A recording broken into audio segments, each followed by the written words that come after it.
The National Investigation Agency's probe into the Ambani bomb scare case has brought one of the most controversial police officers, Sachin Waze, back into the spotlight. There is discomfort in the Maharashtra government over the handling of the Antilia bomb scare.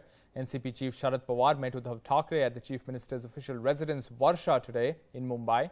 Sena sources said that the two discussed Sachin Waze's arrest and the police's handling of the bomb scare episode outside Mukesh Ambani's residence.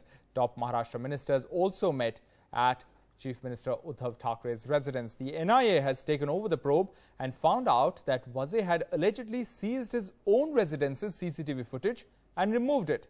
Saurabh Gupta has more. For the government, it is to ensure that this case doesn't affect the image of the government, and that's something that perhaps the government would aim to do through these series of meetings, find the way to figure out how to stop this entire incident, which seems very convoluted, like you said at this point, to stop that from affecting the image of the government. Because at this point, what you have is at the center of this entire probe, the entire controversy, is a man called Sachin Waze, a former encounter specialist. Now the NIA's investigations, which also, there have been, in fact, when the NIA was asked to probe this case, at that time also questions were raised, but the NIA's investigations seem to suspect that Sachin Waze's activities during this entire probe are suspect, and that's why perhaps the NIA believes that it has to, it arrested him.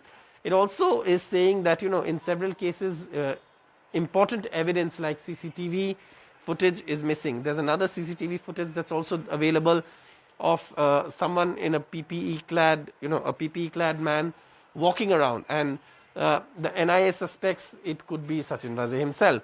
But in all of this, also the question is that, Sachin Waze is a known, experienced cop. So would he do something as, as one source described it as, this is foolhardy to begin with. If you were, going to plant explosives in a vehicle that you have been using. The NIA says that vehicle, of course, was being used. So does Mansukh Hiren, the man who is no longer alive. His wife says Sachin Waze was using that Scorpio vehicle. So a lot of unanswered questions in this case, and the investigation clearly at this point is very convoluted.